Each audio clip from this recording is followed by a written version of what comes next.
Episode 147, Hantu di Balik Meja. Arya mempublikasikan video itu. Dalam hitungan jam, berita tentang keterlibatan Victor, Pratama, dan Rizal menyebar luas. Reputasi mereka runtuh perlahan. Namun sesuatu yang janggal mulai terjadi. Satu persatu saksi dan bukti digital mulai menghilang. Sekar menyadari sesuatu. Ada orang dalam di pemerintahan yang masih melindungi mereka. Nadine menatap layar berita yang menampilkan seorang menteri senior yang selama ini dianggap bersih. Kalau dia ikut bermain, gumam Arya, kita berhadapan dengan sistem, bukan hanya orang. Valerie kembali dari Swiss dengan satu informasi mengejutkan. Nama belakang menteri itu pernah tercantum di daftar penerima dana gelap 2 dekade, lalu dihapus dan diganti.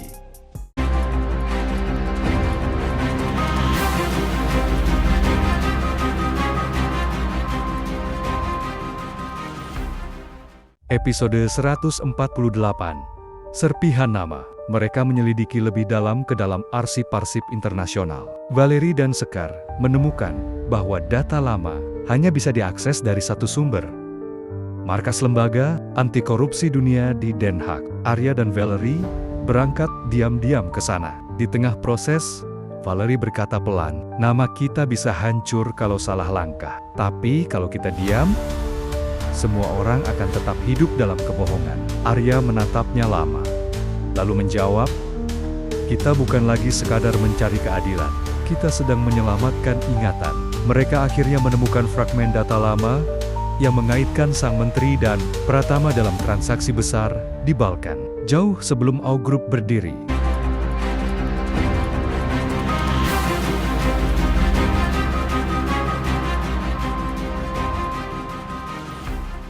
Episode 149, Ruang Tanpa Suara. Di Jakarta, Nadine dan Sekar mulai merasakan tekanan.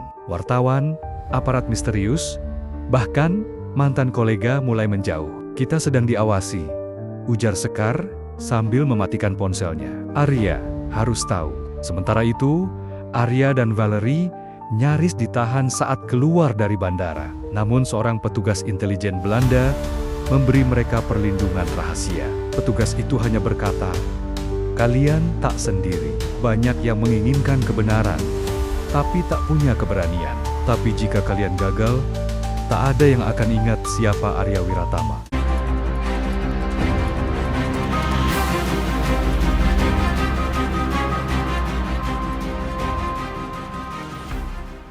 Episode 150, Bayangan di Balik Lensa. Kembali di Jakarta. Sebuah video baru bocor ke media, memperlihatkan Arya bertemu dengan agen asing. Framingnya mengerikan. Arya dituduh bekerja sama dengan kekuatan luar untuk menggulingkan tokoh-tokoh penting nasional. Ini sudah jadi perang opini, gumam Arya. Nadine terisak. Mereka ingin kamu tampak seperti pengkhianat, bukan penyelamat. Namun Sekar punya rencana. Mereka akan membalikkan narasi dengan menampilkan seluruh transkrip komunikasi dan kronologi bukti. Bukan hanya membela Arya, tapi juga membuka wajah asli para pelindung korupsi itu.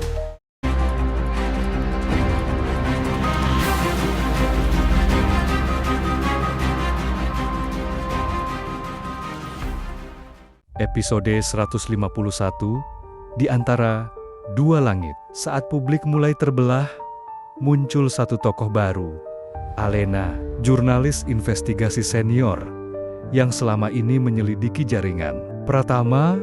Secara diam-diam, ia muncul di kantor Arya dan hanya berkata, aku sudah tahu, ini akan sampai ke titik ini. Tapi kalian butuh sesuatu lebih kuat dari bukti. Kalian butuh narasi yang menyentuh hati publik. Arya dan timnya bekerja sama dengan Alena.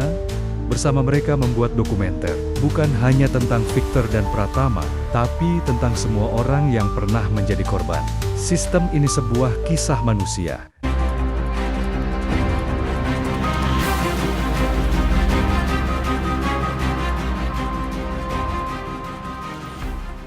Episode 152, Api yang Membakar Diam. Dokumenter itu tayang secara daring dan viral. Ratusan ribu menonton. Lalu jutaan. Arya, Nadine, Sekar, dan Valerie jadi simbol perlawanan sunyi yang tak lagi bisa dibungkam. Namun malam itu, kantor AW Group dilempari bom Molotov. Tak ada korban, tapi pesan itu jelas. Berhenti atau kalian akan dibungkam. Arya berdiri di depan reruntuhan kecil itu. Matanya menatap kamera pers yang datang, dan ia berkata, "Kalau kami diam, mereka menang. Tapi jika kami bicara, mungkin kami akan lenyap, tapi suara kami akan tetap hidup." Dan malam itu, suara mereka menggema lebih kuat dari sebelumnya. Thank you all for watching this here video. Please like and subscribe.